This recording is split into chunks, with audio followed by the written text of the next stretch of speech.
All right, guys, welcome to this episode. As you can see, if you're watching, I'm on location. I'm in a small office in my family home back in Belfast, Northern Ireland. I'm not in the cool office I normally shoot this in Miami. I'm home for a work event and home for the holidays. So, this episode, the lighting's probably not great. The visuals may not be great, but hopefully the audio is great because I've still got the same microphone. I brought it with me. So, today's episode, I want to talk to you about crafting compelling pitches. And I'm not really sure how long this episode's going to be. Um, could be a really long one, could be a really short one. I just want to get through um, some stuff that you can take away to make your pitches much, much better. Because that is really one of the key things in sales is your ability to actually do the pitch. Now, we've talked in a lot of episodes about, finding your ideal customer profile, overcoming objections, all of the nuances around selling that make you an elite closer, right? One thing I haven't really got into in a deep way is the actual pitch itself, okay? Now, I've worked with some salespeople over the years where they have been absolute killers at being able to pitch. And all those other things that we've talked about in other episodes, they're all terrible at, which meant they just weren't able to become an elite closer. But this particular bit, this is a skill that you can really work on and you can practice a lot and you can get way better at your pitch. And a lot of the times it will cover up your lack of ability to objection handle. It will cover up those little nuances that you're maybe just not great at. Okay. If you can pitch really well, it's going to cover up a lot of your mistakes. Okay. Honestly, it's one of those things that you want to practice more than anything else in this sales game. Because if you can craft a really compelling pitch, okay, your average Joe that's already interested in the product you're selling, they're just going to buy it. Okay, they're going to buy it if you have a great pitch. If you're a great objection handler, but you don't know how to pitch, it's great that you're good at handling objections. But whenever you get to your pitch, if your pitch is kind of meh, it kind of sucks a little bit, then, it's going to give you more objections that you then need to overcome. Okay. Whereas if you can really, really dial in that pitch, it's going to make life so much easier for you. So let's get into it. There's definitely an art form behind crafting a pitch. Okay. And it's one of those things where, a lot of people will say things that people like, you've got the gift of the gab and different things like that, where, there's like a natural born talent at being able to pitch someone. Okay. I remember being a kid and always pitching my mom on stuff, because I'd want things. Okay. But it didn't matter. Like I wanted a new video game or, I wanted to go to Disney World or I wanted this or I wanted that. I was always able to come up with some kind of like compelling story as to why, I should be allowed to have this thing, right? And I guess that is like that natural born salesperson or growing up around salesmen in my family. But you can learn this skill as well. And it's something you can, like I said earlier, you can practice it and get better at it. And you can actually write pitches and again, get better at them. Again, going back to when I did like a business development job for a telecoms company, we would have crafted pitches out, okay, based around everything we knew about the client, based around what money we knew they wanted to spend, based about what money we knew they wanted to save, what digital infrastructure they wanted to put into their business in the future. And it was a lot easier to craft pitches like that because you're actually, crafting these in like a PowerPoint. And as you're going through the PowerPoint, you're on the next slide and you're really pitching to them, right? Sometimes if you're in an environment where it's maybe high ticket closing, whether it's in a retail environment like selling cars, selling jewelry, anything like that, it's a wee bit more scripted versus, maybe you're pitching for a specific business. Okay, so there's different types of pitches that you can come about. But definitely having a core structure to it, it definitely helps. Okay. And I know, for me, I have like a bit of a rhyme and reason to how I actually like to pitch. Okay. And I tend to work my way through a script where, you know, you were going through pain points, we're going through goals, and then we're crafting the pitch around that. Okay. And that's where the true skill actually comes into it, because you're able to actually take information that you've only learned 5 minutes ago about this prospect and weave it into your pitch. Okay. So you may have like a core pitch.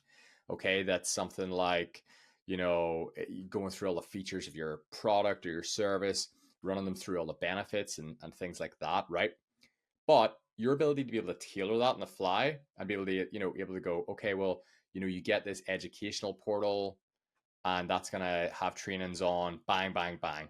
And you hit all those pain points, right? That's an example of weaving that type of stuff in. Okay. So, one thing you really need to do is identify and understand your audience very, very, very quickly. Okay. So, like I said, they're understanding their pain points, understanding the demographic, understanding their desires. Okay. You want to be able to tailor that pitch to their specific needs. Okay. If you are just doing something very, very, very generic, it's going to work on some people, yes. But again, your ability to weave pain points into a pitch that you've maybe just learned 5 minutes ago is going to separate you from someone who's okay at pitching to someone who's really excellent at pitching. And if you are in an environment which is maybe business development where you're going out to businesses to pitch to them, okay, the more research that you can do in that company, the better. Okay. And that's the difference between that type of selling and your retail selling. Okay. Because the retail selling, the people are walking in, you don't know a lot about them. Okay, you're finding out for the first time. Same with high ticket closing, bar maybe an application form. If you're going out to someone, you're able to research the business ahead of time. You probably had some email dialogue with them. You can actually craft that pitch all around that. Okay, but that also means your competitors can do that too. Okay, so the next part about the pitch. Okay, so we identify and understand the audience, what they want, what their pain points are, what their desires are. Now we need to actually highlight what our unique value proposition is and craft it around those things. Okay. So you want to be able to succinctly communicate, you know, what sets your offer apart. And if you don't know that, then that means your offer sucks. It either sucks or you aren't clear on your offer. Like, what is your core offer? Okay. You know, that could be, we have an entry level program called 5 weeks to 5K, right? Very clear. You join this program, you're going to make 5K in 5 weeks. That's our promise. That's our goal. Okay. If your product is just called like my main program or coaching program, or, you know, there's no like, it's just got like a cool, or, you know, even if it has a cool name, right? What's the offer behind it, right? And if you can't like succinctly like display what the offer is, okay, and there's 5 key points to a great offer. Okay, your promise. Okay, so you're going to be able to get X in Y. Okay, a guarantee. I'm so sure that you're going to be able to get X and Y that I'm willing to give you all your money back if you don't do it within Y. Some kind of payment plan. So make it easy for them to buy it. Okay, whether that's weekly payments, monthly payments, you know, financing options, whatever. Okay. Bonuses. Okay. Why should they join you right now? Okay. So it's like Black Fridays, for an example. Okay. Like it's a Black Friday deal. This deal is not going to be on next week. Okay. That creates scarcity. Or sorry, that's scarcity. I'm getting scarcity is the fifth one, right? The bonuses could be like I said, you know, scarcity is like it's a Black Friday offer. The bonuses could be you're getting 25% off because it's Black Friday, right? So you're weaving those two in together. So that's your 5 key points of a great offer. Okay. So you need to be able to take that offer and tell them why your offer is unique, why it's so well suited to them. Okay. You know, my offer is unique to you because, you know, you are this type of person and this product is designed specifically for that type of person. Okay. So, what is your unique value proposition? Okay. And then you want to be able to engage that through storytelling. I feel like the storytelling and the ability to storytell just makes pitching, takes it to another level. Okay. If you can actually tell stories, right? And there's a difference between telling a story and a storyteller. I remember Bert Kreischer, the comedian, and he was given a prime example of the difference between him as a storyteller and his wife who just tells stories, right? I can't remember the exact story it was. It was on a podcast. I think it might have been a Joe Rogan one. and they met some kind of celebrity out, right? Can't remember who the celebrity was, but the difference was whenever she was telling people, she was like, "Oh, we met such and such," and then right, Bert's like, "Well, how I would tell is differently. It'd be like we were walking down the street, and then someone beeped the horn, and the next thing I turned around, and then I tripped over the trash can, and blah blah blah blah blah blah blah, and then we met celebrity, right? So there's like you're setting a scene. There's an overarching like story, like what were you doing with your day and the lead up to it. All of these different elements, right? That's the difference between a storyteller. So if you're not a storyteller and you're just like, hey, yeah, this is my offer, do you want it? Versus able to take all of that information and create a story around it and why it's going to be incredible for them, that's going to make a big difference to your pitch as well. So the ability to actually be a storyteller is going to skyrocket your ability to be able to pitch as well. Okay. And if you can actually create narratives around it as well. So again, tying back their pain points in as well and their goals and desires. So again, say they've said to you, well, I want to join your program because, I want to make more money so that I can put my kids through college. And then you can actually craft a story about their kids, being in college and them not having to worry about the payments and things like that. Again, that is just going to make your pitch so much better. Okay. The next thing that's going to help your pitch is incorporating social proof. Okay. So social proof has an incredibly important role in building credibility. Okay. If you don't have any social proof, it's going to massively hurt your credibility, right? Anytime you went to buy something and there's been 0 reviews on it, you're probably pretty skeptical. You're probably like, yeah, I don't know about this, right? Okay. Whereas if you go on something that has 5,000 5-star reviews, you're immediately like, well, can't have 5,000 5-star reviews if it isn't half decent, right? So again, if you're able to actually incorporate social proof, testimonials, case studies into your pitch, again, depending on the type of pitch you're doing, where you can, if you're doing a PowerPoint presentation or whether you're just talking to someone, okay, if you're able to tell real life stories or show and demonstrate real life stories of people that have already used your service, used your product, and been delighted with it, again, that is just going to help build massive credibility. And if you can weave that into the actual pitch itself, so don't do it separately from the pitch, like make it part of the pitch, it's just going to take it to another level. Okay. And as part of this pitch as well, you want to be able to proactively address objections. Okay. So think about the core objections that you get time after time after time. Okay. A lot of these objections are going to be similar. They're going to be price, they're going to be spouse, they're going to be the time that it takes to implement if it's a service-based product, right? How can you actually weave those objections in ahead of time? Address potential objections in your pitch, turn potential weaknesses into strengths, and just reassure prospects by directly confronting their fears. Okay. So, if they have a fear about like how long this is going to take to implement, right? You could say something like, well, look, it only takes 4 hours a week of your time. Have you got 4 hours a week? Yeah, I've got a spare 4 hours a week. Great, right? You only need 4 hours. Okay. Things like that. That's an example there, right? So being able to actually proactively, you don't want to handle objections after. We've already talked about this in other episodes. Ideally, you want to pre-close you want to get objections up front before the pitch. But again, if you can weave these actually into your pitch, it just makes life much easier for you. Okay. And then you want to create a clear call to action. Okay. So at the end of your pitch, there has to be a portion where you're asking for the business. Okay. And there's a clear next step. You don't want to do one of these things where, you're kind of like, so do you want to go ahead then? Right. There has to be a close. There has to be a call to action. Okay. Whether your pitch is trying to get somebody actually even just onto a call or whether you're trying to close the business or whatever, there has to be a clear call to action at the end of your pitch. Okay. So whether that's, okay, I've just pitched to a room of people on Zoom. Now I want them to book a call with me. Okay. So there has to be a clear call to action. Okay. Book in for your call. Right. Or there has to be a close. Okay. An assumptive close. Like, okay, let's get you set up. I just need your credit card details. Okay. What is the next logical step? You cannot leave that out of there. There has to be a next logical step for somebody to move forward on.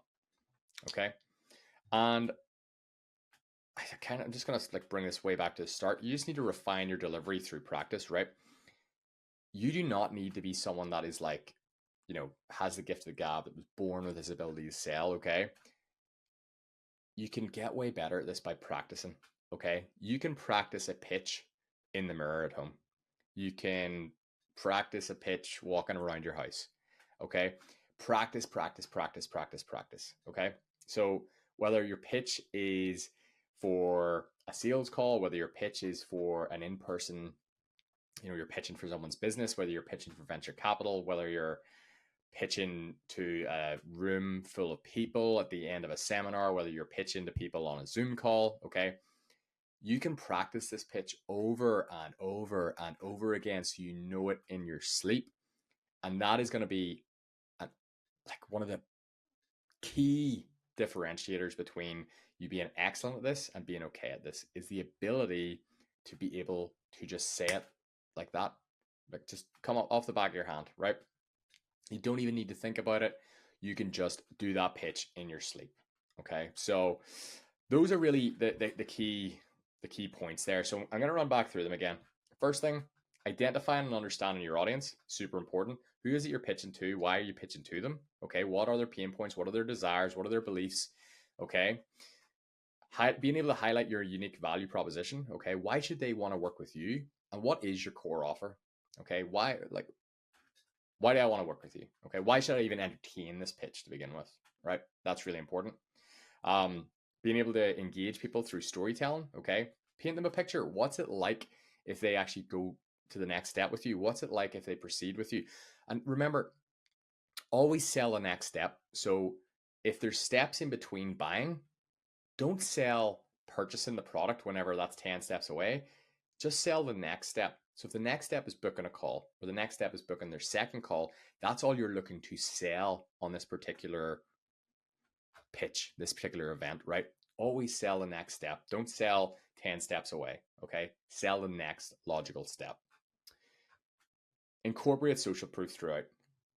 If you can show people why they should work with you, if you can show people that working with you generates results, it's going to make your life way easier. If you don't have any social proof, start working with people for free or on a case study basis and get social proof because you need it. Okay.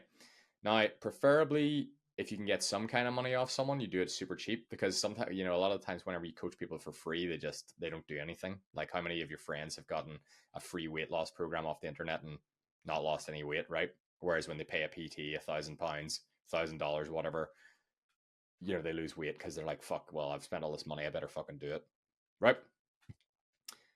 Proactively address the objections ahead of time. Okay, so address them within it if you can do, or address them before the pitch. Okay, because we don't want to be objection handling after.